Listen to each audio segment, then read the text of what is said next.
Programa livre para todos os públicos.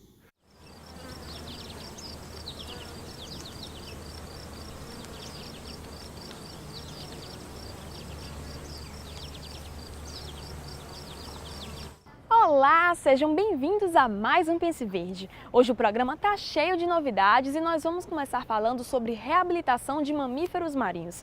E mais, você vai saber o que tem sido feito pela proteção dos pássaros silvestres aqui no estado.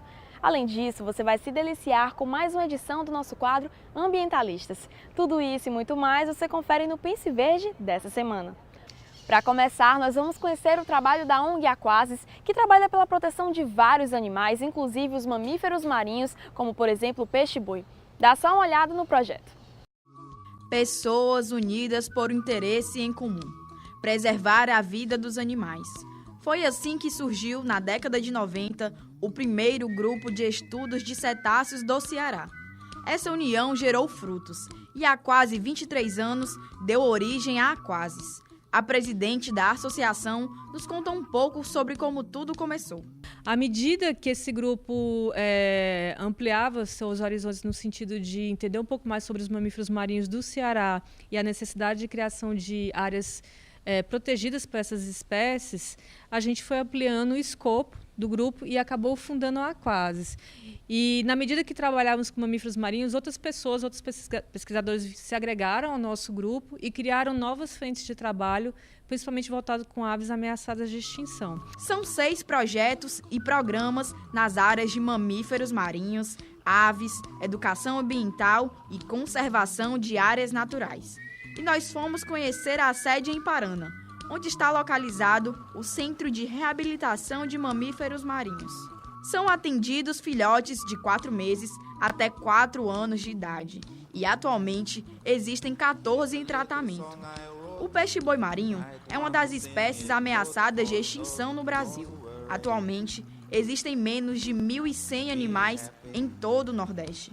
O Centro de Reabilitação de Mamíferos Marinhos surgiu dessa necessidade de ter uma infraestrutura completa para a reabilitação desses animais aqui no Ceará, de forma que ele atendesse a encalhes não só de filhotes no Ceará, mas também no Rio Grande do Norte e no Piauí. O centro ele conta hoje com oceanários, laboratório, ambulatório, 2 cozinhas para preparo de alimentos para esses animais, uma cozinha exclusiva para preparo de leite, outra exclusiva para preparo de alimentos sólidos. E a gente tem capacidade para até 14 indivíduos sendo reabilitados ao mesmo tempo. Durante o período de descobrimento do Brasil, esse mamífero era caçado para ser consumido como alimento, na produção de óleo e em outros produtos. Hoje, o maior risco é por conta da perda de áreas naturais, ocasionada pelo processo de urbanização das cidades. Desde o final dos anos 80, o estado do Ceará e o Rio Grande do Norte são considerados regiões extremamente importantes para a conservação dessa espécie em médio e longo prazo, por ser considerada a área onde os peixes-bois mais encalham em todo o país. No caso do Ceará, da costa leste do Ceará e da costa noroeste do Rio Grande do Norte, nós temos um tipo de zona costeira que a gente não tem áreas protegidas. A gente não tem aqueles arrecifes naturais que ocorrem paralelos à costa, que a gente observa em outras regiões, como Alagoas, Pernambuco e até o próprio sul do Rio Grande do Norte. Então, nossa zona costeira, a nossa região de surf, né, aquela área onde quebra as ondas, é muito forte. A deriva costeira nessa região é muito forte, os ventos são muito fortes. Então, como o filhote é muito fraco e inexperiente ainda, ele acaba sendo afastado da mãe e encalha na praia. Se não houver um resgate imediato desse filhote, ele pode vir a morrer por queimaduras ou até afogamento. Em todo o litoral leste do Ceará, que vai da praia do Porto das Dunas até Icapuí, já foi registrado encalhes de filhotes de peixe-boi. Aracati, Beberibe e Icapuí são os locais onde isso mais acontece. Quando esses animais são encontrados, o principal problema de saúde que acomete eles inicialmente é a desidratação, porque como eles não têm se alimentado do leite materno, eles já chegam desidratados. Alguns podem estar acometidos de infecções, porque devido a não estar se alimentando também direito e pelo fato de ele não ter um sistema imunológico ainda bem desenvolvido, por ser um filhote recém-nascido, ele fica mais propenso a algumas doenças, principalmente pneumonias, etc. E, eventualmente, já tivemos casos de filhotes que chegaram com queimaduras graves de sol porque encalharam nas praias. Algumas praias são remotas ainda no litoral leste e foram encontrados tardiamente. Então, esses animais chegaram aqui com queimaduras, mas conseguiram se recuperar muito bem após tratamento. O processo de reabilitação dura em média de 3 a 4 anos. Na Aquasis, o animal recebe todos os cuidados necessários para a sua recuperação. Eles ficam distribuídos inicialmente em recintos de quarentena, onde permanecem durante os primeiros tratamentos. Em seguida, são encaminhados para os tanques de reabilitação. Eles também possuem uma dieta individual. E se você pensa que dieta significa comer pouco, vai ficar assustado. Esses hóspedes consomem cerca de 1 tonelada de alimentos por mês.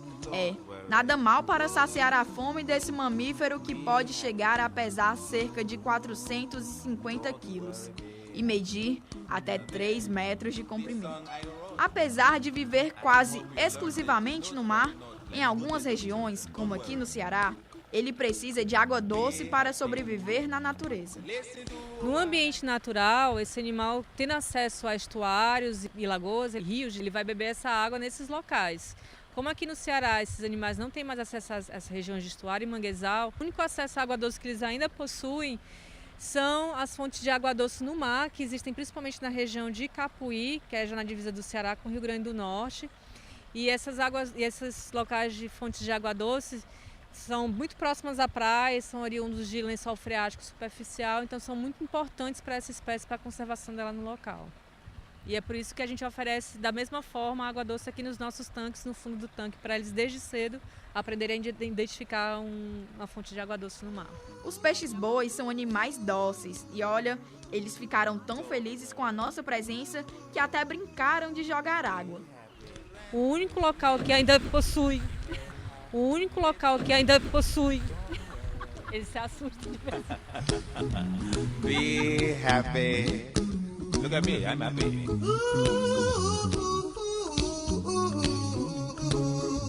Don't worry. Os animais que estão sendo cuidados não podem receber visitas. Eles devem ter um mínimo de contato com humanos. Isso porque, depois de recuperados, eles serão devolvidos ao seu habitat natural. Mas se você tem interesse em saber mais sobre o projeto e outras curiosidades sobre mamíferos marinhos, a Aquasis também tem um espaço de visitação. No local você encontra esqueletos de peixe-boi e de outros animais marinhos da família dos cetáceos. Se interessou pela causa? Você pode fazer a sua colaboração para ajudar com esse e outros projetos da Aquasis. A Aquasis, ela capta recursos para a manutenção dos seus projetos, né, através de editais e patrocínios, mas a gente também tem formas de apoio que a população pode nos dar. Por exemplo, a gente tem um projeto Arca de Noé, que é um projeto voltado para a conservação de espécies ameaçadas aqui no estado do Ceará. E a forma mais simples de contribuir com o projeto Arca é uma doação através da sua conta de energia, tá? Que pode ser feita mensalmente ou pode ser feita apenas uma vez, a qualquer valor. Existe um telefone para contato, para que você tire as dúvidas sobre o projeto Arca, e existe também um formulário eletrônico no nosso site. Don't worry. Be happy. Don't worry, be happy. No próximo bloco você vai saber tudo sobre os pássaros silvestres e o que tem sido feito pela proteção dessa espécie. O Pense Verde volta já!